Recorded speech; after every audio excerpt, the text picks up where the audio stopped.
नमस्कार विद्यार्थ्यांनो, सहज शिक्षण युट्यूब चॅनलमध्ये तुमचे पुन्हा एकदा स्वागत आहे।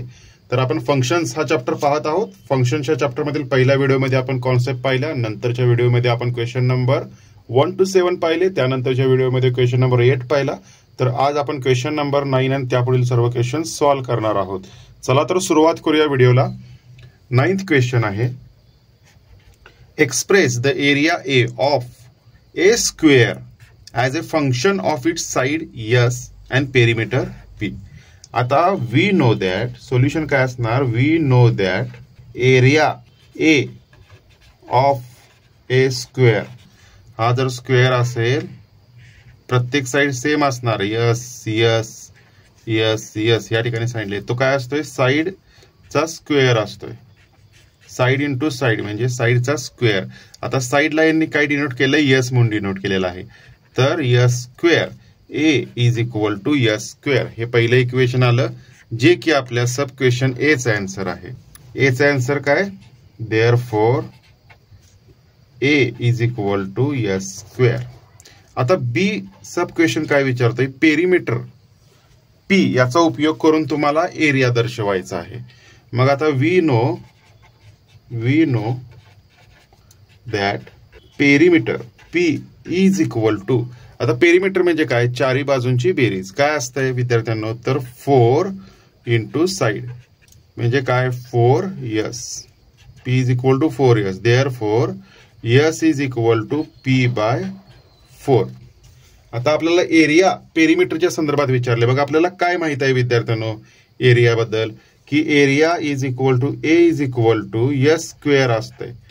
पण इथं आपण काय करणार आहोत, s is equal to p bye 4 put करणार आहोत, p bye 4 square, therefore a is equal to p square by 16, हे याचं आन्सर आलं। त्यानंतरचा 9th क्वेश्चन झालेला आहे। त्यानंतर आपण 10th क्वेश्चन कडे वळूया। Express area of a circle as a function of its radius, diameter d, circumference c। Solution, we know that area of circle, area ज्याला की ए ने डिनोट केलं जातं, सर्कल इज इक्वल टू काय असतं विद्यार्थ्यांनो, pi into radius square.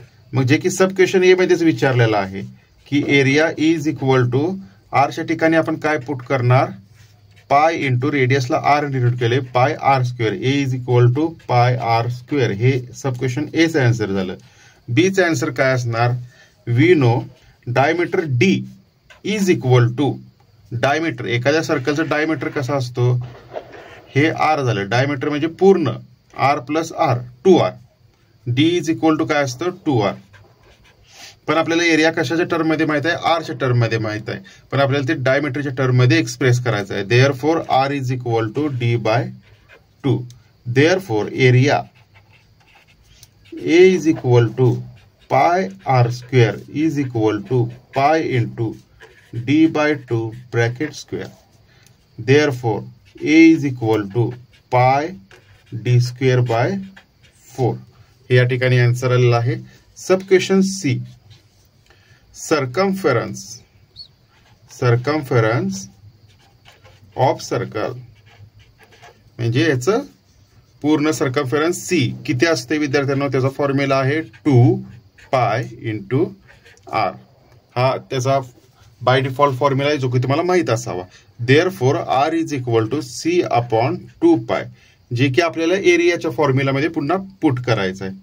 A is equal to pi r square is equal to pi into C square by 4 pi square, therefore A is equal to काय येणार विद्यार्थ्यांनो, पाय पाय या ठिकाणी कॅन्सल होणार, सी स्क्वेअर अपॉन 4 पाय, जे की सब क्वेश्चन सी चं आन्सर आहे।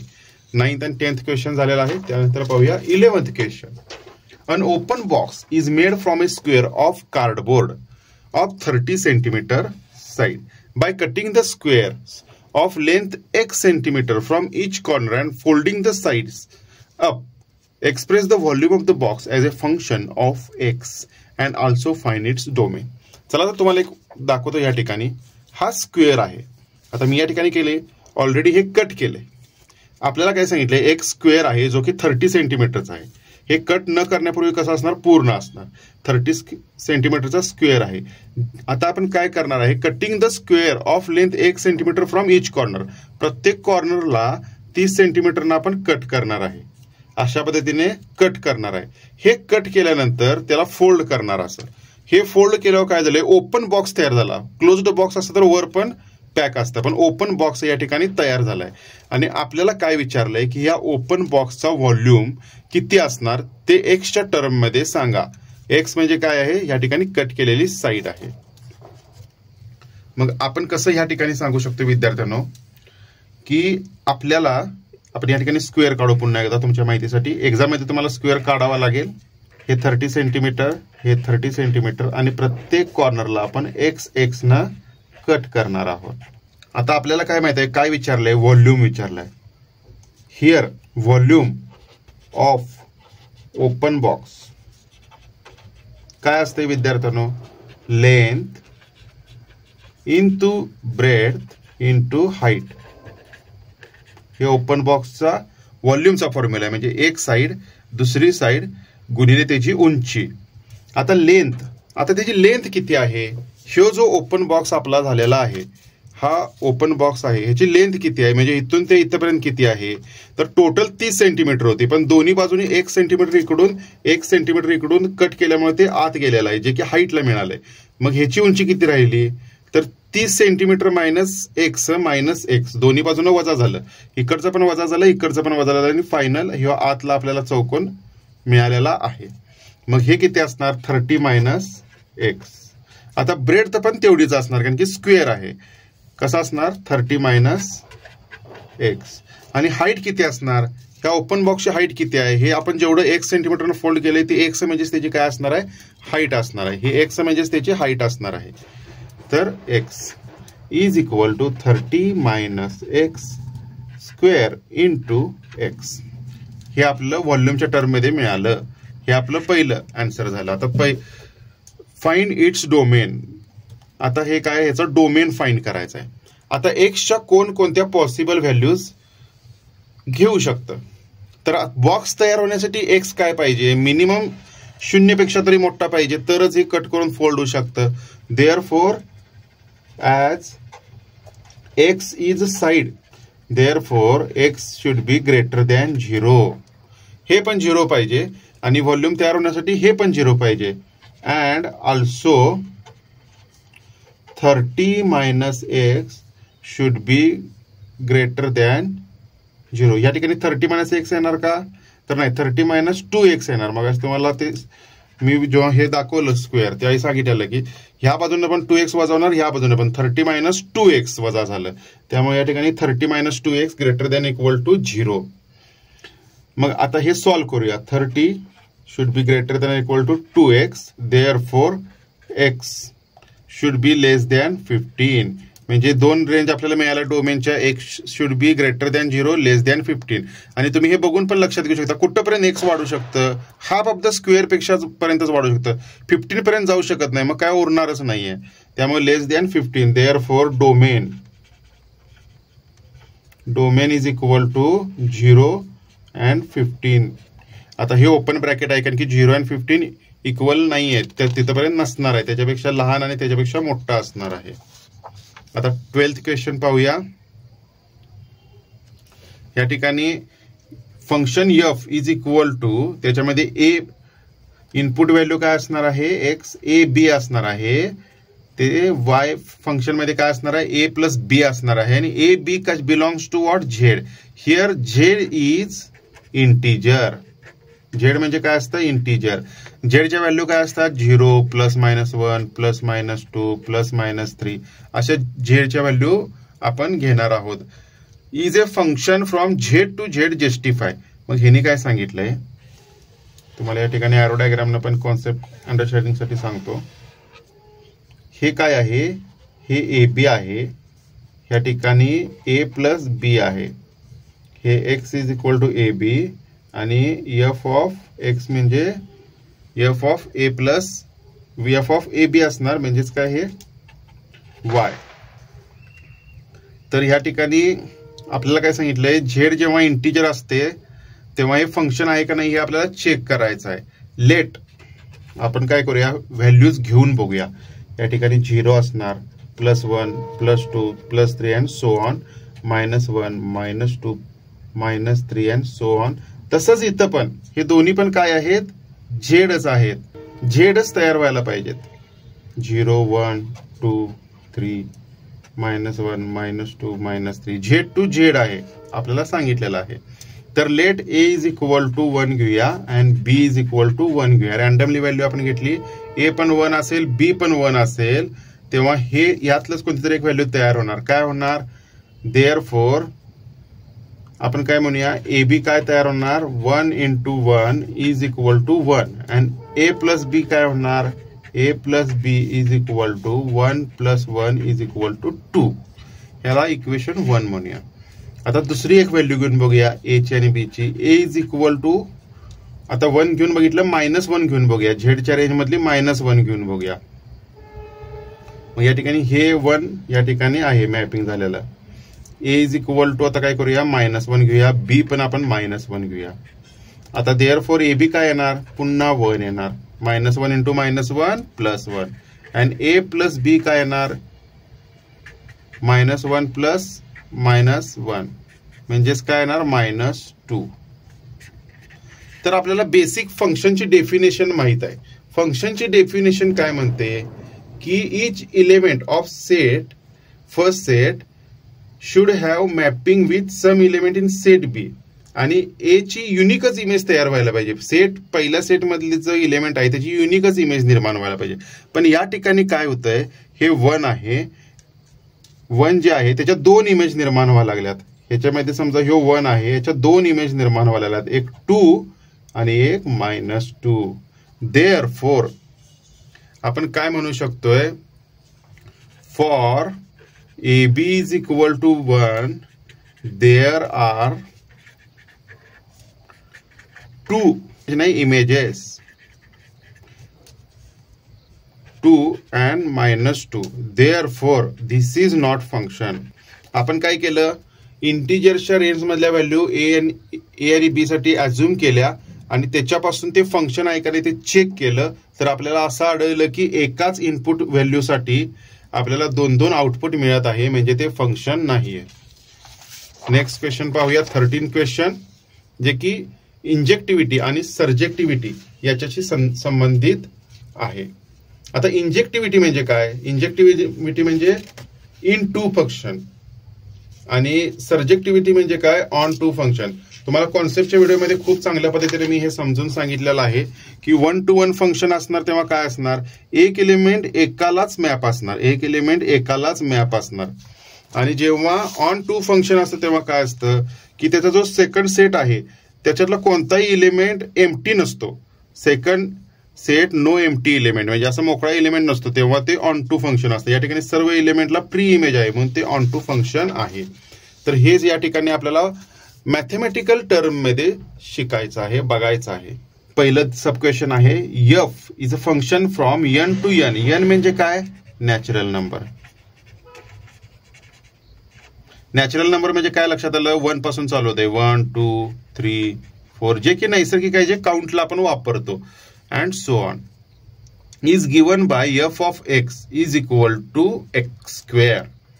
मग आता पहिला सोल्युशन मध्ये लिहायचं आहे की we know that for function to be injective म्हणजे 1 to 1 when f of x1 is equal to f of x2, then x1 is equal to x2 for all x1 and x2 from set x. हे by default प्रत्येक या सब क्वेश्चनच्या ह्याच्यामध्ये लिहायचं आहे. तुमचा time वाचवून मी अगोदरच या ठिकाणी लिहून ठेवलेला आहे. त्यानंतर काय करूया, आपल्याला माहिती आहे की इंजेक्टिव्ह असण्यासाठी जेव्हा f of x1 is equal to f of x2 असतं तेव्हा x1 is equal to x2 हे आलंच पाहिजे. मग या ठिकाणी आता पहिल्यांदा आपण अजून करूया, let f of x1 is equal to f of x2. Therefore f of x1 ची व्हॅल्यू काय येणार, या ठिकाणी काय दिलं, f of x is equal to x². Therefore f of x1 is equal to x1². आणि x2 ची value काय येणार, f of x2 म्हणजे काय, x2².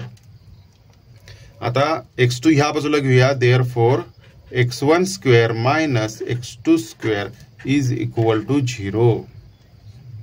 Therefore, x1 minus x2 and x1 plus x2 is equal to 0. Here x1 x2 काय आहेत? Natural number आहेत, belongs to natural number. Therefore, x1 plus x2 cannot be equal to 0. कारण की natural number मध्ये कोणतंच negative sine नसतं, त्यामुळं हे दोन्ही पण प्लस असणार, मधलं साईन पण प्लस असते, मग ते 0 कसं येईल? त्यामुळे x1 plus x2 not equal to 0. Therefore, x1 is equal to x2 असू शकते. Therefore, x1 is equal to x2 आलं. म्हणजे जे काय आपल्याला पाहिजेच होतं, जेव्हा हे अझ्युम करू तेव्हा हे जर आलं तर आपलं फंक्शन काय असतं? Injective. Here x1 is equal to x2. Therefore, function is injective. That is 1 to 1. आता दुसरा सब त्यात काय विचारलंय की सर्जेक्टिव्ह पण आहे का बघा, म्हणजे सेकंड सेट मध्ये कोणतंही हे नसावं. मग त्यासाठी आपण या ठिकाणी एरो डायग्राम काढूया.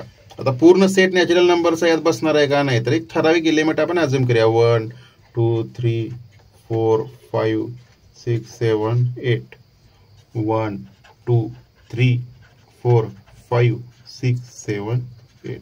तर आता या ठिकाणी बघूया की 1 जेव्हा असेल तेव्हा त्याचा स्क्वेअर काय येणार? 1. 2 जेव्हा असेल तर 4. 4 जेव्हा असेल तर 16, जे की इथं कुठं तर खाली असणार आहे.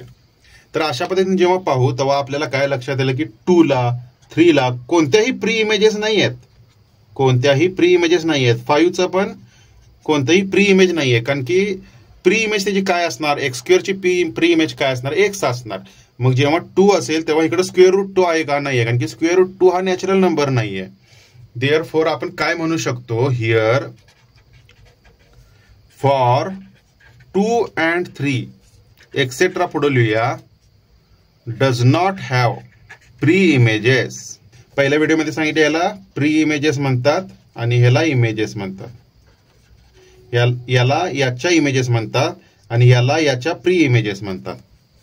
Therefore here that is every element of f of x does not have pre images in x. Therefore, function is not surjective. हा सब क्वेश्चन या ठिकाणी सॉल्व्ह झालेला आहे. बी पाहूया त्यातला. Function is given z to z. z to z म्हणजे काय? 0. z म्हणजे काय? इंटिजर. +-1 +-2 +-3 अँड सो ऑन, असं या पद्धतीने जाणार. तर पहिल्यांदा लिहून घ्यायचं, we know that for function to be injective when f of x1 is equal to f of x2 then x1 is equal to x2 आलं पाहिजे. पुन्हा तसंच करूया. Let f of x1 is equal to f of x2. Therefore, x1 square is equal to x2 square. Therefore, x1 plus x2 मगासारखंच केलं, ह्या बाजूला घेतलं आणि x1 minus x2 is equal to 0. तसं का केलं आपण? कारण की x1 square minus x2 square काय असतं? x1 plus x2 आणि x1 minus x2. आता या ठिकाणी काय सांगितलंय की x1 plus x2 आणि ह्या दोन्हीपैकी कुठलं करेक्ट आहे? तुम्हाला काय वाटतंय? आता मगाशी काय होतं? नॅचरल नंबर होतं, त्यामुळे हे याची सम कधी 0 असू शकत नाही, त्यामुळे आपण हे नॉट डिफाईन केलं. पण ह्या ठिकाणी काय आलं की हे पण व्हॅलिड होऊ शकतं, हे पण व्हॅलिड होऊ शकतं, कारण की निगेटिव्ह पण टर्म आहे. निगेटिव्ह निगेटिव्ह पॉझिटिव्ह असं पण होऊ शकतं. 1 आणि -1 जेव्हा येणार, x1 इज 1 असेल, x2 -1 असेल, तेव्हा हे 0 येऊ शकतं. Therefore x1 is equal to x2 और x1 is equal to -x2. म्हणजे फक्त हे आलेलं नाही, हे पण आलं. Therefore function is not injective. आता काय करायचं आहे? मगासारखं पुन्हा आपण एरो डायग्राम काढूया, सर्जेक्टिव्ह आहे का ते पाहण्यासाठी. आता या ठिकाणी 0 1 2 3 -1 -2 -3 हे सो ऑन पण आहे, पण जेवढा लिमिटेड जागा असल्यामुळे आपण तेवढंच लिहून घेतो. या ठिकाणी पुन्हा 0 +1 2 3 -1 -2 -3. आता या ठिकाणी जेव्हा 1 असेल तर 1चा स्क्वेअर 1, जेव्हा 0 असेल 0चा 0, पण जेव्हा -1 असेल तेव्हा पुन्हा 1, -2चं इकडं 4. म्हणजे या निगेटिव्ह टर्म नेहमी एम्प्टी तशाच राहतात, त्याला कोणत्याही प्री इमेजेस नाही आहेत. म्हणजे हे सर्जेक्टिव्ह असणार आहे का नाही आहे. मग पुन्हा आपण या ठिकाणी लिहू शकतो as negative term does not have pre images plus integer आहे. आता इंटिजरचं जेव्हा आपण स्क्वेअर रूट घेऊ, आता 2चा स्क्वेअर रूट येणार आहे का नाही, तर हे पण या ठिकाणी मॅप नाही. देअरफॉर आपण या ठिकाणी पुन्हा काय लिहू शकतो, every element of f of x does not have pre images in x, therefore function f of x is not surjective. तुमच्या काही शंका असेल तर ते कमेंट बॉक्समध्ये तुम्ही टाकू शकता, मी पुन्हा त्याचे तुम्हाला उत्तरं देईन. आता बी सब क्वेश्चन झाला. सी पाहूया. पुन्हा सी तशाच पद्धतीने सोडवायचा आहे. Let f of x1 is equal to f of x2, therefore x1 square is equal to x2 square, कारण की इथं पण एफ ऑफ एक्स तेच आहे. तसंच काय आलं, x1 मायनस x2 आणि x1 plus x2 is equal to 0. आता आर म्हणजे काय, आर म्हणजे रिअल नंबर. आता रिअल नंबर म्हणजे काय, जे इमॅजिनरी नंबर नाही ते सोडून जे काय असतील ते सर्व आपले रिअल नंबर येतात. तर आता पुन्हा या ठिकाणी मगाच्या सारखं सोल्युशन येणार की x1 minus x2 is equal to 0 पण येऊ शकतं, और x1 प्लस x2 हे पण 0 येऊ शकतं. म्हणजे x ची एक डिफिनाइट व्हॅल्यू येते का, नाही आहे. म्हणून हिअर फंक्शन इज नॉट इंजेक्टिव्ह. जर या ठिकाणी हे इनव्हॅलिड आलं असतं आणि हे व्हॅलिड आलं असतं, म्हणजेच x1 is equal to x2 फक्त आलं असतं आणि ऑर वालं x1 is equal to minus x2 आलं नसतं, तर आपण याला इंजेक्टिव्ह म्हटलं असतं. पण हे पण येऊ शकते किंवा हे पण येऊ शकते त्या व्हॅल्यूज जेव्हा रिअल नंबरच्या आपण पुट करू. रिअल नंबर फ्रॅक्शनल मध्ये पण असतात, म्हणजे 1.1 1.2 हे पण असतात, आणि या पद्धतीने हे इंजेक्टिव्ह नाही आहे. त्यानंतर काय विचारलंय, सर्जेक्टिव्ह.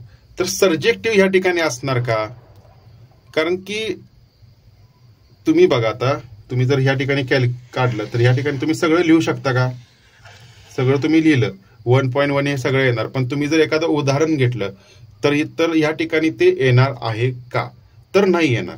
कारण की प्रत्येक एलिमेंट ह्या ठिकाणी मॅप नसणार आहे, कारण की निगेटिव्ह नंबर ह्या ठिकाणी पुन्हा मॅप नसणार आहे. मगाचच या ठिकाणी उत्तर येणार की निगेटिव्ह नंबर ह्या ठिकाणी त्याची प्री इमेजेस नसणार आहे.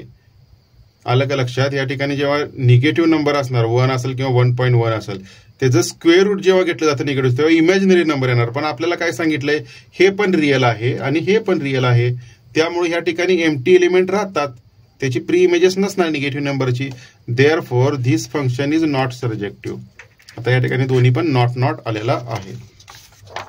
सब क्वेश्चन डी पाहूया. आता या ठिकाणी एफ ऑफ एक्स काय आहे, एक्स क्यूब आहे, आणि हे काय आहे, natural number to natural number. Let f of x1 is equal to f of x2. मग या ठिकाणी काय येणार, x1 cube is equal to x2 cube. Therefore याच काय करू शकतो आपण, x2 या बाजूला घ्या, x1 cube minus x2 cube is equal to 0.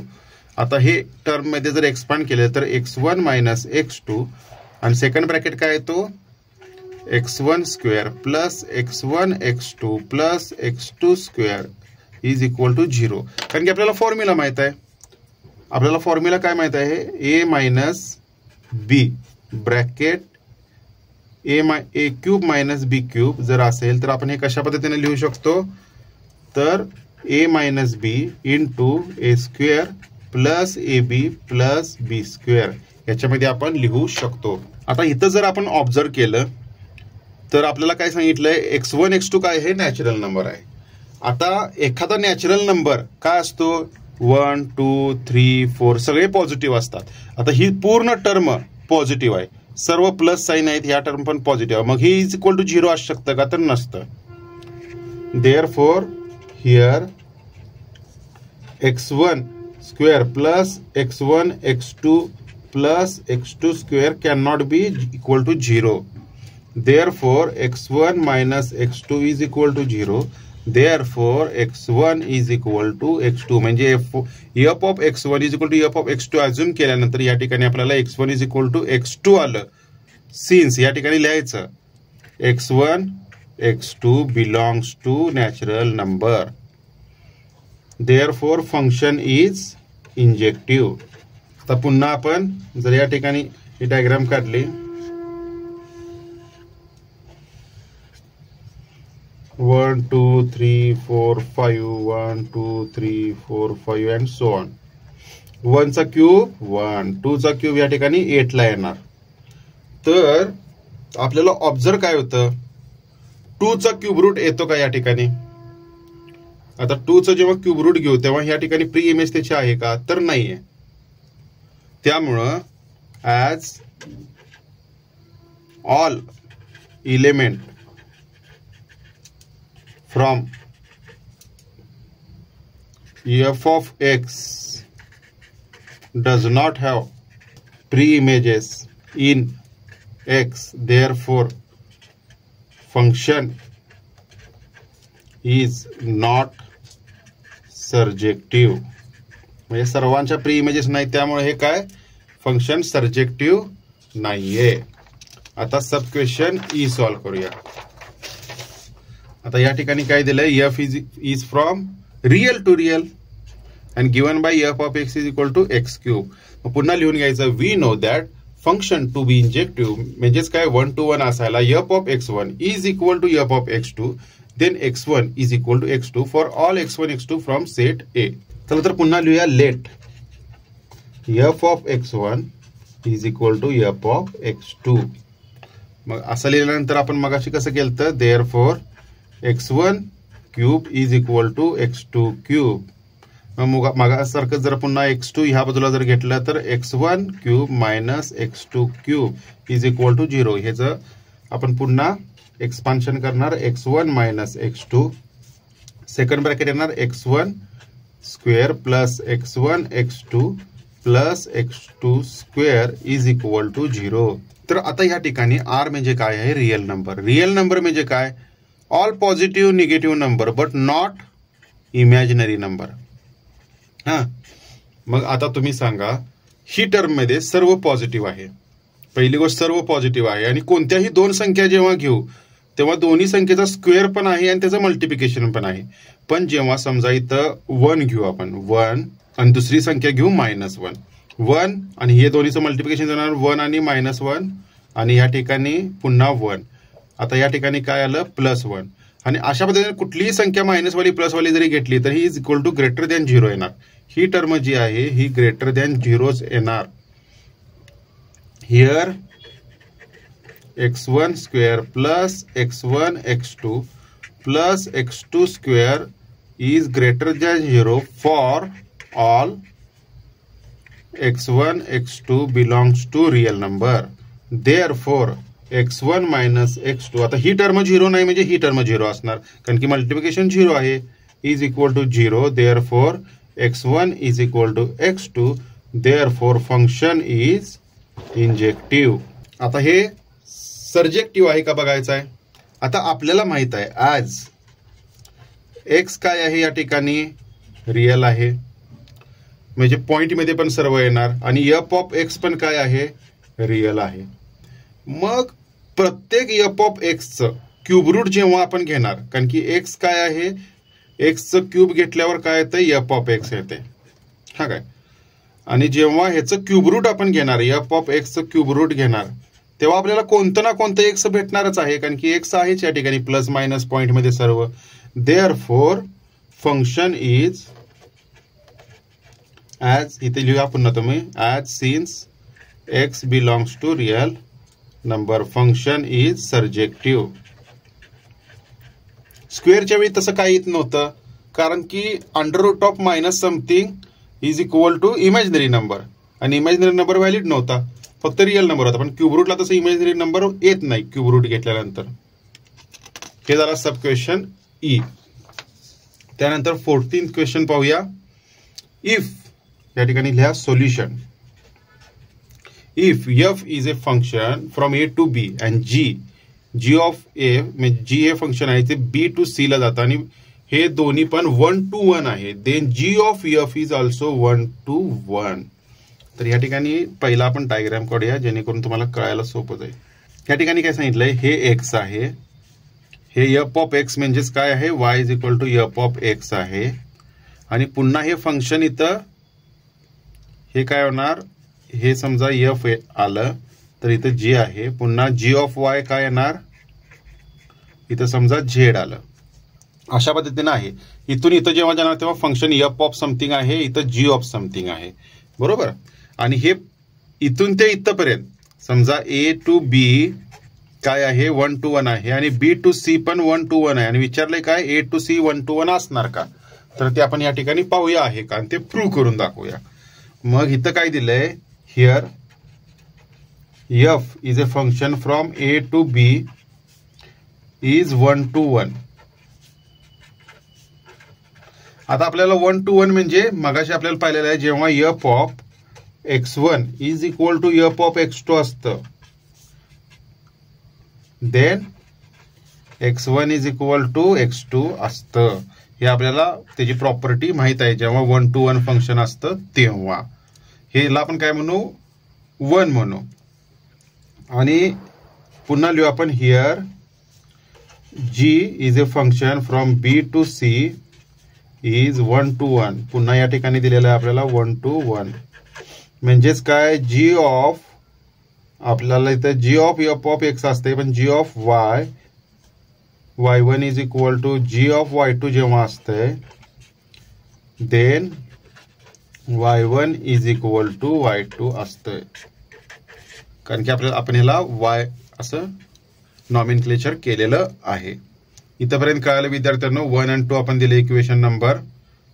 तर आता हिअर काय आपल्याला काय विचारलंय, हिअर जी ऑफ एफ म्हणजे काय असतंय, जी ऑफ एफ ऑफ एक्स हे विचारलेलं आहे.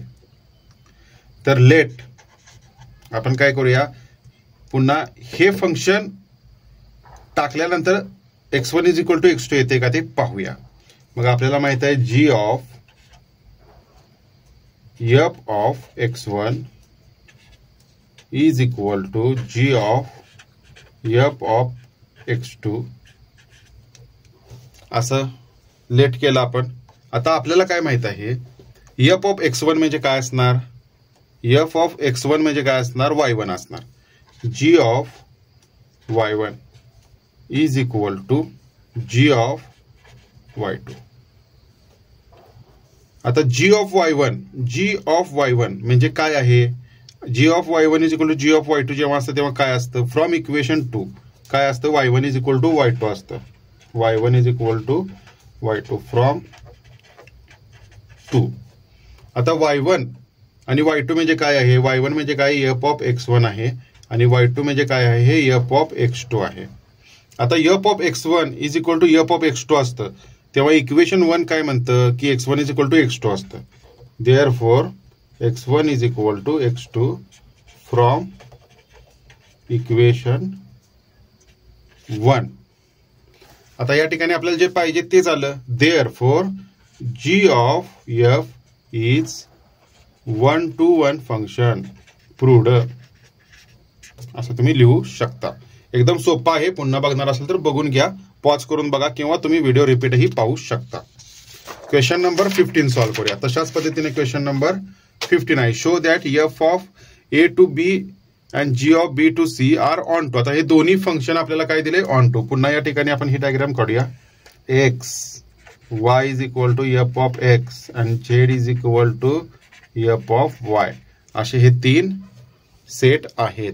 आता हे A B C, A to B onto टू आहे, बी टू सी ऑन टू आहे. तर आता आपल्याला काय विचारलं असणार आहे, ए टू सी पण ऑन टू आहे का.